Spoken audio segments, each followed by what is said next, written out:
Conociendo a Jesús, anunciando el Evangelio de Dios hasta lo último de la tierra.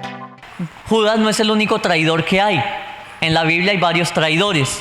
Uno de ellos es Absalón, el propio hijo de David, y traicionó a su propio papá. Tremendo es, porque su propio hijo Absalón traicionó a su padre y le quería quitar el trono, le quería quitar la corona, y tras el hecho no conforme con eso, lo querían matar a él para quedarse con el poder. Absalón. ¿Quién aconsejaba a Absalón? Aitofel, otro traidor, era el consejero del rey, y el mismo consejero del rey le estaba clavando la puñalada ahí a David, y se fue a favor de Absalón. Ve, Absalón, quitémosle el reinado a su papá. Esos consejeros, que no son buenos consejeros, sino más bien que malos consejeros, son traidores. Ahí está operando el espíritu de Judas. Ahí está operando el espíritu de Judas. Y entonces esos son traidores, son gente traicionera. Pero David, cuando miraba a Absalón se mostraba como malo. No, se mostraba como, bueno, papá, le estoy ayudando. Papá, la gente está viniendo y yo los estoy atendiendo por ti. Tranquilo, papá, usted descanse un ratico que yo atiendo los asuntos del reino por ti. Le estoy echando una manito. Mentira, ahí estaba la traición por delante, que le quería quitar el reino. Le quería quitar el reino. Aitofel, oh rey David, tu hijo te está ayudando. Mentira, le está ayudando, espero a verlo mal. Entonces, le está ayudando, espero a destruirlo. Entonces lo está ayudando a robarlo. Entonces ahí está operando el espíritu de Judas. En ese orden de ideas hay varios traidores. Hubieron reyes que fueron traidores. Usted se pone a leer la historia de los reyes y habían emboscadas que le hacían a los mismos reyes, en donde cuando estaban por allá vulnerables en su cama, llegaban y los mataban, y eran complots que armaban para quitarle el reinado y destruir a algunos reyes. Entonces muchos traidores hay en la Biblia, pero ninguno como Judas. Ninguno como Judas, porque Judas vendió ¿a quién? Al maestro. Entonces, hubieron muchos que se vendieron entre ellos mismos, se traicionaron entre ellos mismos, pero ninguno como Judas, que es que de verdad Judas tuvo al propio Hijo de Dios ahí y lo vendió a él. Que no nos vaya a pasar a usted y a mí algo similar a lo que le sucedió a Judas. El nombre de Judas, ¿quién de aquí que tuviera un hijo llamaría a su hijo Judas? Como que no, ¿verdad que no? Pero en realidad es que no tiene una connotación mala. El significado de Judas, ¿alguien se lo sabe? Judá, proviene de la tribu de Judá, la tribu de Judá y la tribu de Israel, o las 10 tribus de Israel. Entonces mire que la raíz del nombre de Judas no es mala. Su nombre era bueno, significaba Judá, y la tribu de Judá fue una buena tribu, que también se pervirtió, pero fue la que más se conservó. Fue de donde nació el rey David, fue de donde vino el Señor Jesucristo. Entonces, Judá era una tribu que se guardó. ¿Por qué digo que el Señor Jesucristo? Porque pues de allí de David provino el Señor Jesucristo. De Judá, esa tribu que se guardó en santidad mucho más que Israel. Israel nunca tuvo un rey bueno. Judá sí tuvo 8 reyes buenos. Judá se conservó mucho más. Judá se mantuvo fiel al Señor por más tiempo. Es decir, que el nombre de Judas en realidad no tiene una connotación mala, sino más bien una connotación buena. Una connotación buena. Pero Judas en sí, Judas Iscariote, hizo que fuese mala. Judá significa alabado. Judá significa alabado. Es decir, que Judas tenía esa misma connotación de alabado. No era traidor, no significaba desleal, no significaba nada malo, significaba alabado. Quiero que vayamos a Juan capítulo 13 y versículo número 21. No sabemos en la Biblia cómo Judas fue llamado, no lo registra la palabra de Dios. La Escritura no nos cuenta cómo Judas recibió su llamamiento, así como por ejemplo Mateo, que estaba allí sentado en el puesto de los tributos, y Jesús pasó por allí y le dijo: ven, sígueme, porque esta noche, etcétera, voy ahora mismo te vas a comenzar a seguirme y vas a dejar tu negocio. No, tampoco le dijo como a Pedro: Simón Pedro, desde ahora no te llamarás más Simón, sino que tu nombre será Pedro, sobre esa roca edificaré mi iglesia. No, de Judas no sabemos nada. No sabemos cómo fue su llamamiento, pero sí sabemos muchas otras cosas. Dice Juan 13:21: habiendo dicho Jesús esto, se conmovió en espíritu y declaró y dijo: de cierto os digo que uno de vosotros me va a entregar. Y entonces los discípulos se miraban unos a otros dudando de quién hablaba.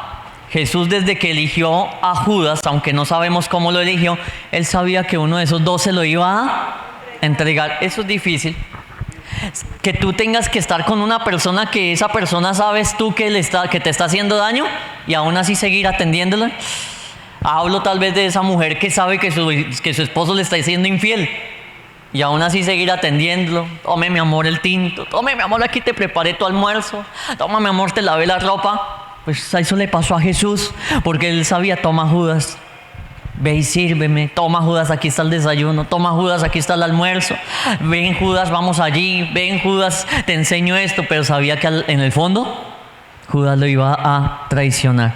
Yo creo que más de uno de nosotros en el papel de Jesús hubiéramos mandado a Judas muy lejos, distante. El Señor Jesús nos da una lección muy grande de humildad, de aguantar. Y siendo el Hijo de Dios, Él conocía absolutamente todo. Siendo el Hijo de Dios, no tenía por qué haber soportado esa traición, pero Él sabiendo: este me va a entregar, este me va a vender, este habla mal de mí. ¿A cuántos les ha pasado eso? Que usted sabe que alguien habla mal de usted, pero va y lo saluda: hola, Dios le bendiga, hermano. Dios le bendiga, hermana. Y usted sabe: y esta persona me saluda con una sonrisa de lado a lado de su cara, pero por detrás habla mal de mí. Y usted sabe, y la persona como si nada. Alguien que le haya robado y usted sabe que ese alguien le robó y la personita toda fresca: hola, ¿cómo está? ¿Cómo te ha ido? Es difícil, es duro, porque usted sabe que esa persona comete cosas contra su propia vida, pero aún así usted tiene que seguir sirviéndole. Amad a vuestros enemigos. Orad por quienes os maldicen. Bendecid a quienes os ultrajan, dice la palabra de Dios. Y el Señor Jesús sí que nos dio ejemplo de eso con Judas. Sí que nos dio ejemplo a nosotros con Judas de eso. Aguantarse a Judas ahí. Más de uno con el temperamento que tiene más de uno quizás en esta iglesia hubiese dicho: pastor, yo con ese no voy ni a la esquina. Sí, es la verdad. Yo con ese no me lo aguanto ya ni un minuto más. El Señor Jesús sabía que lo iba a entregar y aún así lo soportó. ¿Acaso la Biblia no dice que soportados los unos a los otros por amor? Claro. Si hay algún hermano por ahí difícil en la iglesia, hay que soportarlo, hay que amarlo, hay que no alcahuetearle ni aplaudirle, obviamente, pero hay que amarlo, hay que bendecirlo. Hay que tolerar ciertas cosas sin alcahuetear y sin entrar a tolerar el pecado, pero a la gente hay que amarla, a la gente hay que amarla. En el versículo 22 dice que entonces los discípulos se miraban unos a otros: ¿y quién va a ser? ¿Quién va a ser? ¿Quién va a ser? ¿Y usted no cree que entre esos estaba Judas también mirando? ¿Será usted, Mateo? ¿Será usted, Pedro? En lugar de reconocer su propia falta y en lugar de reconocer su propia máscara que tenía puesta, porque por lo general la persona que va a traicionar no reconoce su propio error. También como que está echándole la culpa a la iglesia. La gente que ha hecho divisiones en las iglesias no se echan la culpa a ellos mismos. Ellos no dicen: sí, bueno, yo dividí la iglesia. No, ellos van a decir: no, es que el pastor. No, es que en esa iglesia pasaba esto y esto. No, es que esa iglesia no servía. Es que en esa iglesia no estaba Dios. Entonces yo me los llevé para otro lado. Ahí sí está Dios. Nota cómo el divisionista siempre le va a echar el agua sucia a terceros. Ese era Judas. Judas traicionó. Judas era el que metía la mano en las ofrendas y se robaba los diezmos. ¿Se acuerdan? Lo dice la palabra, que él era el tesorero. Jesús le había entregado una confianza a Judas. Y Judas, por allá camufladito, nadie me está mirando, metía la mano allá y sustraía de las ofrendas, dice la palabra de Dios. ¿Valoró la confianza que le dieron? No. Por eso, hermano, cuando a usted en la iglesia le den una confianza, le asignen un cargo, una responsabilidad, no traicione. No solamente en la iglesia, en su trabajo. Si su jefe confió en usted, no vaya a ser un Judas allá en el trabajo, porque su jefe está depositando un voto de confianza en usted. Su esposa confía en usted cuando usted sale de la casa, por allá llega tarde y su esposa no le pregunta que dónde estaba. No vaya a ser un Judas de estar por allá con un amante y no, es que mi esposa confía en mí, no pasa nada. No se exceda de los límites. Es que mi esposa nunca me revisa el celular. Pues no sea un Judas que tenga cosas escondidas en el celular, confiado de que nunca la esposa le mira el celular, o el esposo. Bueno, también pueden haber mujeres que tengan esa conducta de Judas. No seamos Judas en ningún lado.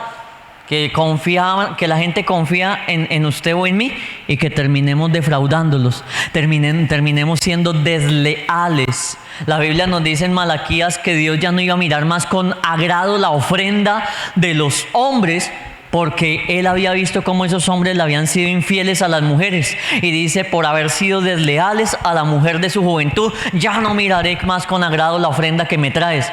Uy, entonces vienen consecuencias, viene disciplina de parte del Señor, porque Dios es el que está mirando todas las cosas. Mire que Jesús le estaba diciendo, yo sé que uno de ustedes me va a entregar. ¿Acaso no cree que Dios conoce todo lo que usted hace? ¿Cuántos saben que Dios conoce todas nuestras obras? La Biblia lo dice, la Biblia dice, yo conozco tus obras. Yo conozco lo que haces. Yo conozco todo lo que tú haces, así sea en lo íntimo.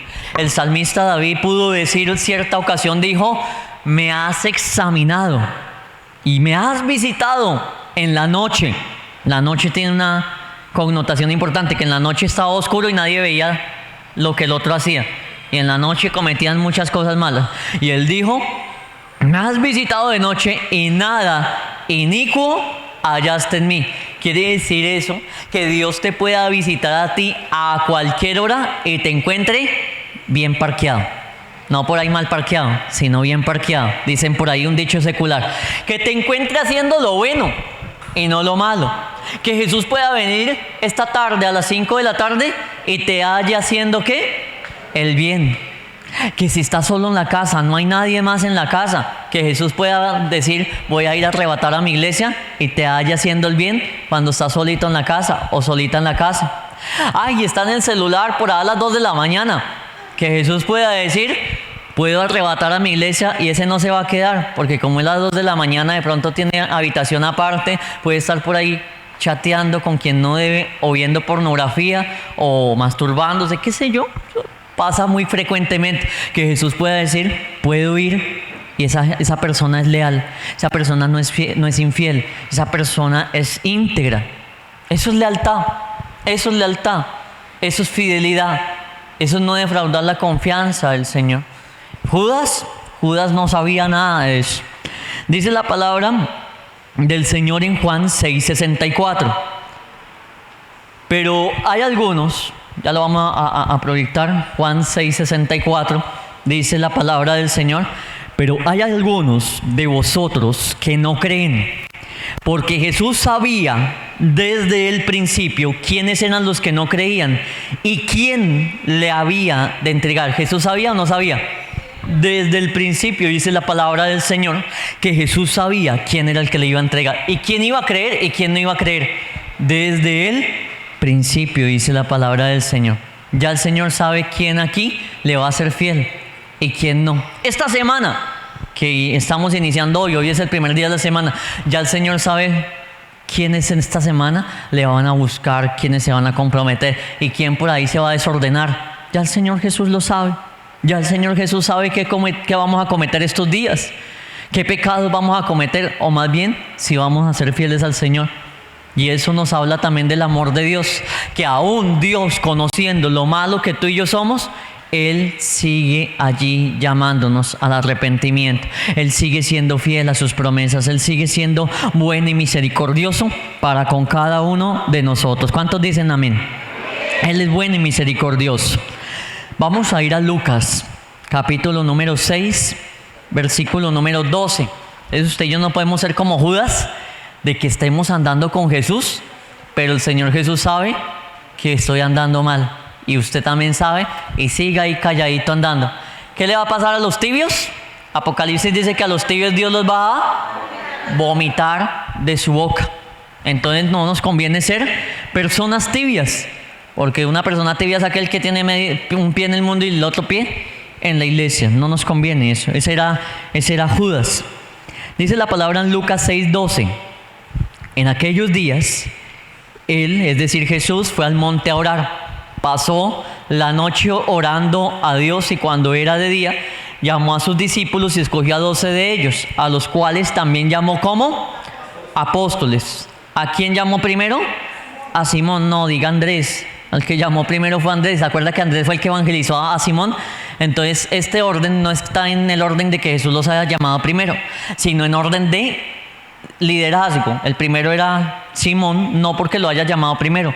Jesús llamó primero a Andrés y Andrés evangelizó a Simón Pedro. Y le dijo, Simón, hemos hallado al Mesías, vamos. Y cuando lo llevó a donde Jesús, ahí Jesús le habló. Acuérdese de eso, no se le olvide. Entonces, estos listados están en orden de liderazgo. Entonces, primero Simón, a quien también llamó Pedro, a Andrés su hermano, Jacobo, Juan, Felipe y Bartolomé, Mateo, Tomás, Jacobo hijo de Alfeo, Simón llamado Celote, Judas hermano de Jacobo y otro Judas que es el Iscariote, que llegó a ser el ¿qué? El traidor. En los listados de los apóstoles, Judas siempre va a aparecer ¿de qué? De últimas, por malo, por traidor.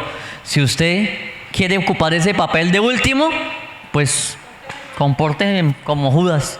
Pero, y no crea que va a recibir la promesa de que los últimos serán primeros haciendo eso. No, porque eso ya era de ser malo y de ser dañado y de ser corrompido. Entonces, ese sí era de último y literalmente hacer cola. Pero aquí Dios nos llamó fue a hacer cabeza, punta de lanza, amén. Dios nos llamó a hacer cabeza y punta de lanza, no a hacer por allá la cola, no a hacer por allá el último. No, Dios te llama a ti a ser primero. Y claro que sí, también nos habla el que quiera ser el mayor, de hacerse el menor y demás. Pero Dios a ti te llama no a ser el último, por malo. Hay gente que es el último por malos. Los muchachos que están acá, ojo con las notas en el colegio, porque si van de últimas en el boletín, ¿qué testimonio es ese? Es en serio. Si van por allá de última y van perdiendo el año, eso no es testimonio. La Biblia dice que sean de buen testimonio de los de afuera. Pero por allá en el trabajo tiene ya 3 memorandos, 4 memorandos, es el que más tiene memorandos. No estamos hablando del colegio, estamos hablando de un trabajo y están a punto de que lo echan y es el peor de la empresa. ¿Será que eso es testimonio? No, eso no es testimonio, eso es mal testimonio. Y entonces como que está de última y Dios no nos llama a ser los últimos. Ojalá fuera el mejor, el empleado del mes. Ojalá sea el que ocupe los primeros puestos en el colegio, en la universidad. Ojalá en el barrio no sea catalogado como por allá esa persona amargada que no saluda a ningún vecino y que nadie en el barrio lo quiere. No, sino que sea alguien que refleje la gloria del Señor, que muestre la misericordia del Señor, que los vecinos vayan antes a pedirle consejo. Oiga, mire, que buenos días, vecino, ¿qué puedo hacer con esa situación? Mi esposa me está pasando esto en el hogar, y usted le pueda, venga, tómese un tinto, vamos a hablar, y le predica de Cristo. Que sea un gusto hablar con usted en el barrio, la otra gente. Que sea un gusto que la gente pueda hablar con usted porque usted tiene palabras de bendición y no de maldición. Pero si somos como Judas, vamos a ser los últimos allá de la lista. Vamos a ser los peores. Vamos a ser los peores. Y todos los de los evangelios, los que escribieron los evangelios, cuando hablaban de Judas, se encargaron de decir que era el traidor. Como está acá, ese fue el traidor, ese fue el malo, ese fue el que vendió al Señor Jesús, él fue el que traicionó a Cristo. Qué feo que nos recuerden por cosas malas, ¿verdad? Es mejor que lo recuerden a usted y a mí por haber sido obedientes al Señor. Amén. Vayamos por favor a Zacarías, capítulo número 11. Zacarías, allá en la mitad de la Biblia, bueno, no tanto la mitad, sino más bien llegando al final del Antiguo Testamento, está Zacarías, Malaquías, y ahí se acaba el Antiguo Testamento. Para aquellos que nunca leen Zacarías, que son el 99% de la iglesia, de verdad esos libros pocos se leen, pero allí está, llegando al final del Antiguo Testamento. Zacarías capítulo número 11, versículo número... vamos a leerlo desde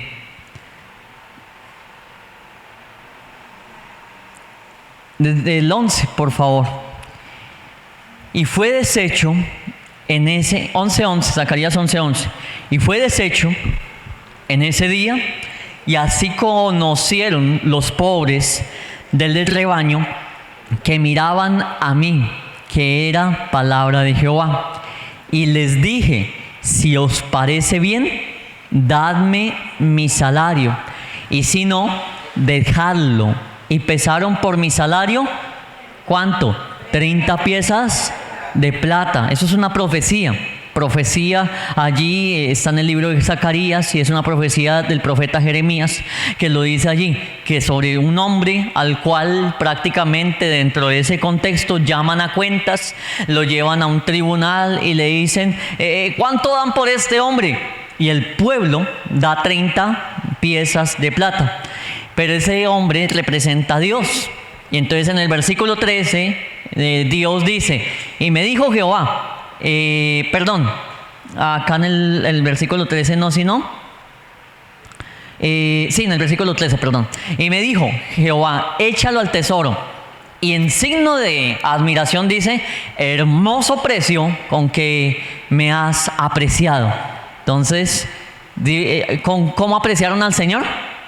Según esa profecía, con 30 monedas de plata. Pero el Señor no dice, oiga, me pusieron un precio real, verdadero, sino que lo hice en signo de admiración y con un signo de, oiga, qué belleza, les valgo solo 30 monedas de plata, como un tonito así, un tono más o menos por ese estilo, como que hermoso precio que me han puesto a mí, si yo soy Jehová, me han valorado solamente en 30 monedas de plata.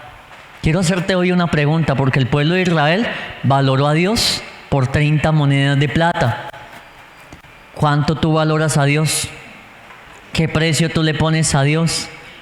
Piensa por un momento, porque el pueblo de Israel, siendo los israelitas, dijeron como si estuvieran en una subasta, ¿quién da más? ¿Quién da más? 30 monedas de plata. Listo, a ese precio quedó, 30 monedas de plata. Y el Señor dijo, hermoso precio, valioso precio con el cual me han valorado a mí. ¿Cuánto tú crees que vale Dios? Mire la personita que tiene al lado. Le voy a decir cuánto vale la personita que tiene al lado. Subasta, ¿quién da más? ¿Quién da más? ¿Sabe cuánto vale? Bíblicamente, la sangre de Cristo. O sea que si esa personita que tiene al lado vale la sangre de Cristo, ¿cuánto valdrá Dios? Si esa personita que tiene al lado suyo vale la sangre de Cristo, que es un precio enorme, no dice la Biblia que no es precio corruptible de oro y de plata, sino la sangre del Hijo de Dios vale esa personita que tiene al lado. Entonces imaginémonos cuánto no valdrá Dios. A Dios hay que valorarlo. ¿Cuántos dicen amén? ¿Amén o no amén? Amén. Vuelvo y les repito, si la personita que usted tiene al lado vale la sangre de Cristo, Dios vale mucho más. Dios vale mucho más. Y el valor dentro de nuestra mente carnal y humana ilimitada, no podemos calcular el valor de Dios. O sea, eso es algo infinito, no tiene fin, porque Dios es un Dios eterno. La persona que vuelve atrás está desechando y pisoteando la sangre de Cristo.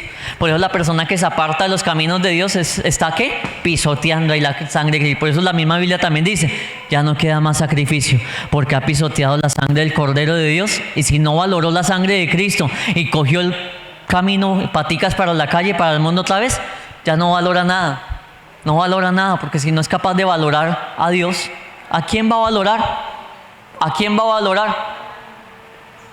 Las personas que son solteras en la iglesia, ojalá se casen con alguien que sea creyente, que sepa amar a Dios. ¿Sabe por qué? Porque si una persona no ama a Dios, no le es fiel a Dios, ¿será que sí le va a amar a usted y le va a ser fiel a usted?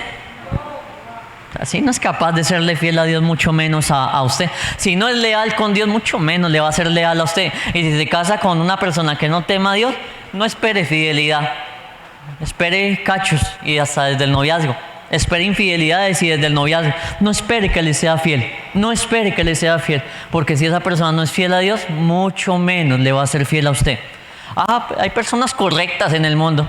Puede que sí, pero no espere un amor sincero. Si le da felicidad, no espere un amor sincero. Y no espere ser feliz con esa persona.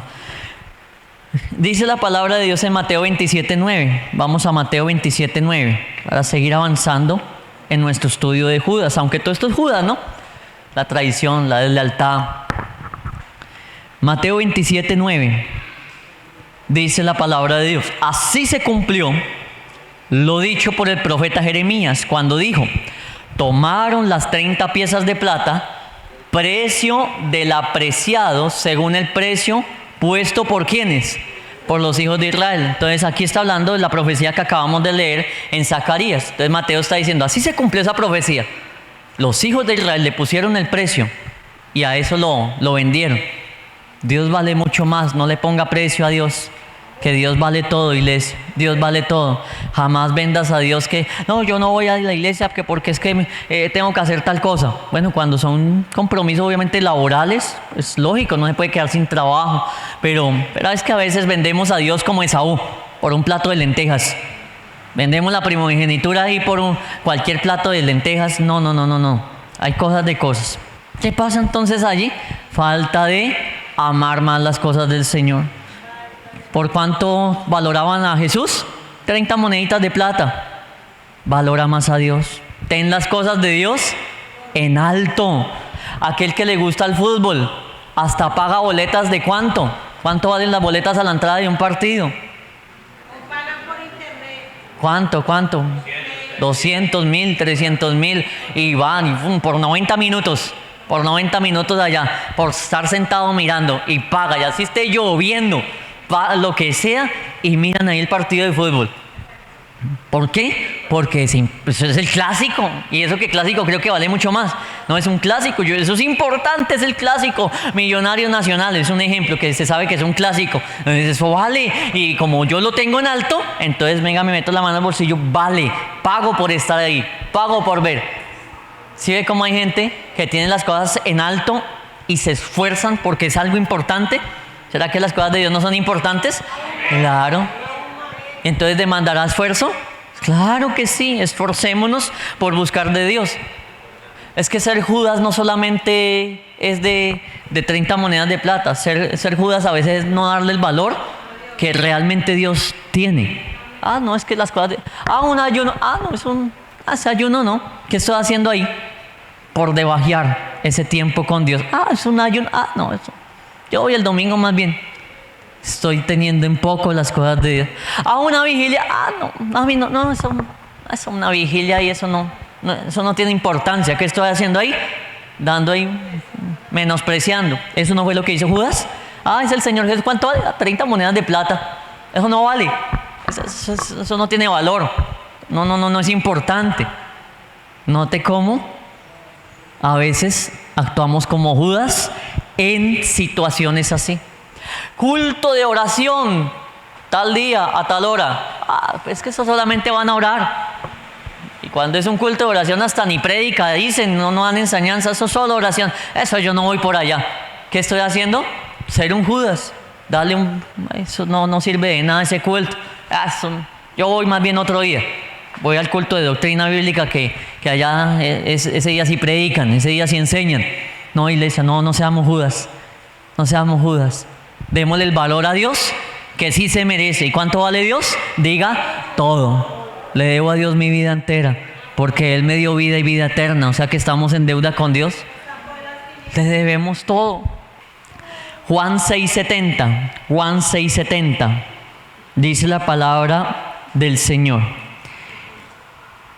Juan 6:70 y 71. Jesús les respondió: ¿no os he escogido yo a vosotros los 12? ¿Y uno de vosotros es el qué? ¿El qué, iglesia? Léalo allí. ¿El diablo? Entonces Jesús dijo: venga, yo los escogí a ustedes, pero uno de ustedes es el diablo. ¿Quién estaba metido en Judas? El diablo. Entonces hay gente que puede estar echando fuera demonios porque Judas echaba fuera demonios. Hay gente que puede estar sanando, Judas sanaba porque Jesús les dio poder y autoridad a los apóstoles. Hay gente que puede estar ahí con un cargo, él tenía un cargo, era el tesorero, estaba al lado de Jesús, comiendo a la mesa de Jesús, pero ¿quién estaba metido dentro de esa persona? El diablo. Es decir, que usted también puede echarle un vistazo a toda la iglesia en este momento y a la hora de la verdad usted no sabe dentro de quién está también el diablo metido. Esa es la realidad. Así estemos en una iglesia. Esa era la iglesia de ese tiempo y Jesús predicaba y enseñaba y andaba ahí con sus 12. ¿Y quién se iba a imaginar que el diablo estaba ahí metido en uno de ellos? Nadie. Jesús sí, porque él era el que lo conocía todo. Es que ni siquiera los otros apóstoles, porque decían: ¿y quién es? ¿Y quién es el que lo va a entregar? Ninguno tuvo el discernimiento de decir: este tiene el diablo metido. Nadie. Nadie tuvo ese discernimiento, solo Jesús. Jesús sí sabía, este me va a entregar. Entonces, ojo, porque en la iglesia se ve de todo. En la iglesia se ve de todo, iglesia. En la iglesia se ve una cantidad de situaciones. Entonces usted tiene que ser de los que camina fiel con el Señor. ¿Amén o no amén? No vayamos a ser como los fariseos. Ayuno tanto y el jueves estamos acá en el ayuno para que me miren, pero por dentro con una cantidad de pecados. No podemos ser como los fariseos. Usted viene al ayuno con un corazón humilde. Señor, así venga en pecado, vengo a arrepentirme, Señor. Eso es diferente. Eso es diferente. Eso es diferente a ser un hipócrita de tener una vida de doble moral. Versículo 71 hablaba de Judas el Iscariote, hijo de Simón, porque este era el que le iba a entregar. Y era uno de los ¿qué? De los 12. Era uno de la iglesia. Era uno de los que servía, era uno de los que se le había entregado confianza, era uno de los que se le había entregado allí liderazgo, pero era allí un hijo del diablo, tenía al diablo metido. Si eso pasa dentro de la iglesia, vuelvo y le digo, ¿qué esperar de allá afuera? Que no tienen temor de Dios muchas personas. Pues absolutamente nada. Mateo 26:6, vaya la palabra del Señor. Mateo capítulo número 26 y versículo número 6.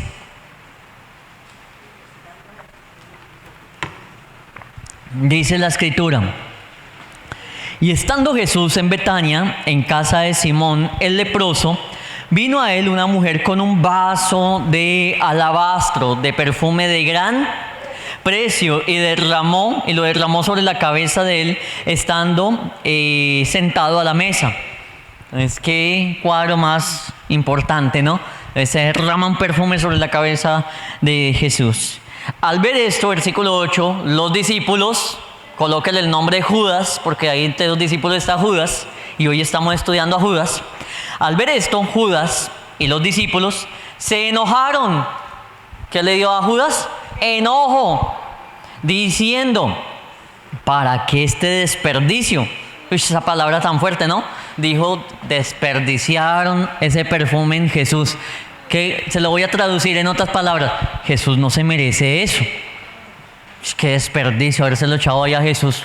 Más bien da una apariencia espiritual diciendo: porque esto podía haberse vendido a gran precio y haberse dado a los pobres. Yo sí soy espiritual. ¿Sí ve? Que la persona que es así muestra una fachada espiritual, pero en realidad no valora a Cristo. Qué desperdicio darle eso a Jesús. No. Pero la fachada es de espiritual: los pobres, los hambrientos, los huérfanos, la viuda, el necesitado. La fachada es una pura hipocresía, porque si amara a Cristo, hubiese valorado ese perfume derramado sobre Cristo. Señor, tú te lo mereces y te mereces mucho más. Hay gente que a veces en tiempos de ofrendas en la iglesia, como que les pasa lo mismo. No se merece eso Dios. Pero eso a la iglesia no. Yo con ella platicaría otra cosa. Dios se merece eso y mucho más, iglesia. Es la obra de Dios. Es la obra de Dios. Y la obra de Dios tiene muchos frentes de trabajo. Y sus diezmos y ofrendas se utilizan para la obra de Dios. Pero hay gente que esos temas les pone a morderse el codo, les pone por allá a revolcarse.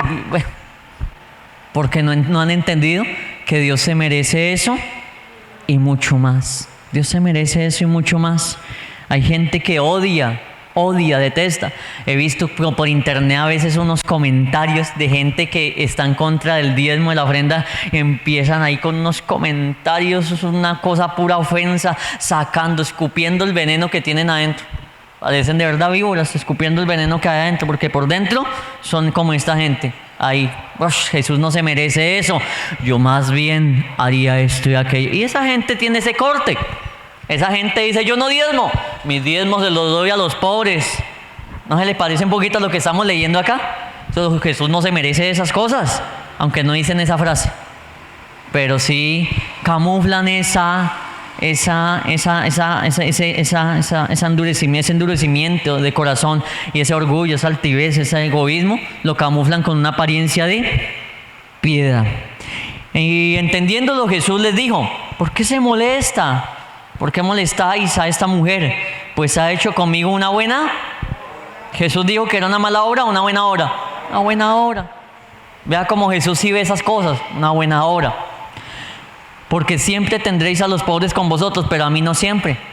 Una cosa es lo que tú haces para Dios, y eso es para Dios. Y otra cosa es lo que tú haces para los pobres. Son cosas bien diferentes. Para aquellos que dicen mi diezmo se lo doy a los pobres, son dos cosas bien diferentes. Jesús dijo, yo soy uno y los pobres son otros. El que le da a los pobres le está dando. Pero el que le da a Dios le está dando algo, una ofrenda. Entiéndalo. No se deje engañar cuando le salga gente por allí diciéndole esas cosas. Es que mi diezmo, yo no llevo mi diezmo a la iglesia, yo llevo mi diezmo a los niños huérfanos de tal lugar. No, iglesia. Una cosa es una cosa, hágalo, lleve mercado, lleve juguete, lleve ropa, si Dios se lo puso en el corazón. Pero Dios, y el hombre. ¿Amén o no amén? Poquitos aménes, pero espero que lo esté entendiendo. Salmo 41:9. Aún el hombre de mi paz, en quien yo confiaba, el que de mi pan ¿qué? Comía, alzó contra mí el calcañar, dice el Salmo 41:9. Aún el hombre de mi paz, en quien yo confiaba, Jesús confiaba en él, aunque él ya sabía, en quien yo confiaba, el que de mi pan comía, alzó contra mí el calcañar. Y esto lo dijo David de su propio hijo Absalón, pero era profético para Jesús con Judas. Es ese hombre que se sentaba a la mesa a comer de mi plato, ese fue el que me traicionó, aquel que yo le deposité confianza, ese me traicionó. ¿A cuántos les ha pasado que usted ha confiado en alguien y lo ha traicionado? Yo creo que a la mayoría, ¿cierto que sí? A la mayoría nos ha pasado eso. Entonces eso fue lo que le pasó tanto al rey David como también al Señor Jesucristo. Lucas 22, versículo 3. Ya vamos llegando al final de este estudio, aunque podríamos seguir hablando mucho más de Judas. Judas sí ve que de Judas sí hay harto que hablar. Hay apóstoles que eso como que no se nos dice nada, pero de Judas sí. Así sean cosas malas, pero se nos habla. Lucas 22, 3. ¿Qué dice la palabra del Señor? Leámoslo todos, iglesia. Y entró Satanás, ¿en quién? Uy, cuídese de eso, iglesia, que Satanás no entre en su vida. Cuídese de eso, así suene religioso, pero cuídese que Satanás no entre en su vida. Dice, por sobrenombre Iscariote, el cual era uno de los números, del número de los 12, perdón. Entonces era de los 12, pero ahí le entró el diablo a su vida. Entonces, ojo con eso, de que no vaya a pasar también en su vida. Versículo 4, y este fue y habló con los principales sacerdotes y con los jefes de la guardia, de cómo se lo entregaría. Maquinó, tuvo tiempo, planeó. ¿Fue inocente? No. Hay gente que se hace la inocente, y por no decir otra palabra, se hace la inocente, pero en realidad tuvieron tiempo de pensar, de maquinar, de planear todo. Entonces, y dice ahí la palabra de Dios, versículo 5, ellos se alegraron. ¿Quién se alegra cuando tú eres un Judas? El diablo, porque ahí ellos eran los enemigos de Jesús. Ellos se alegraron y convinieron en darle dinero. El diablo no tiene ningún problema con darte favores y milagros a ti con tal de que te apartes de Dios. Versículo 6, y él se comprometió y buscaba una oportunidad para entregárselo a espaldas del pueblo. Entonces Judas ya estaba con eso en la cabeza. ¿Qué momento es el indicado para entregarlo? Venga, a ver, hoy no fue el día. Se me pasó un día y no pude entregar a Jesús. Otro día, venga, a ver, ¿en qué momento? Y él maquinaba eso en su cabeza. ¿Cómo es un traidor? Así. Un traidor tiene ese perfil, maquina en qué momento, y venga, ¿cómo hago esto? ¿Y qué le digo? ¿Y cómo me le meto por ese ladito? Y lo voy a invitar y le voy a hacer creer que vamos a hacer esto, pero mentira, que allá va a caer. Entonces, así es un traidor. Una persona que no es inocente, esa persona sabe lo que está haciendo. La persona sabe lo que está haciendo. Que se haga es otra cosa, pero sabe lo que está haciendo. Judas tenía esa maquinación. Mateo 26, 48. Leámoslo allí. Mateo 26, 48. Mateo capítulo 26 y 48, versículo 48, dice la palabra del Señor. Y el que le entregaba les había dado señal diciendo: al que yo besare, ese es, prenderle. Entonces, con esto Judas cerró la traición, con un beso. ¿Sabe qué significa ese beso? Yo a usted lo amo mucho. Yo a usted le deseo lo mejor. Yo a usted lo quiero mucho. Es una señal de afecto. Un beso es una señal de afecto. Y con eso quería maquillar y esconder lo que había dentro de su corazón: deslealtad, engaño, traición, mentira, codicia, orgullo. Con un beso ante los demás, venga, que yo lo amo mucho, yo a usted lo quiero mucho, usted es lo mejor de mi vida.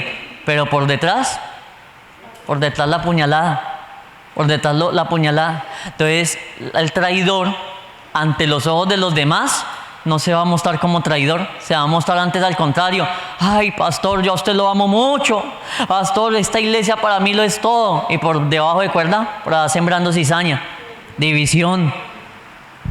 Así funciona un divisionista. Gloria al Señor, aquí a esta iglesia durante el tiempo de nuestra administración no nos ha pasado, pero hay iglesias que la han dividido una cantidad de veces. Hay iglesias que la han dividido una cantidad de veces, y esos divisionistas trabajan de esa manera, en donde expresan el amor por la obra de Dios, expresan el amor por todo el mundo. Y mentira, ¿cuánta gente no hay que le saluda a usted hasta con beso y también parecido a Judas? Y por detrás quieren es el mal para su vida. Quieren lo malo para su vida.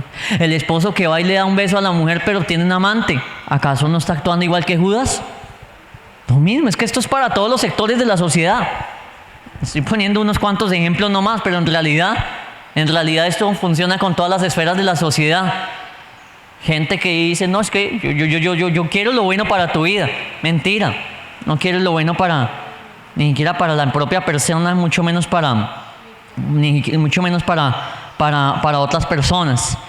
Finalizamos con Mateo 27:5 y Hechos 1:17. Primero Mateo 27:5.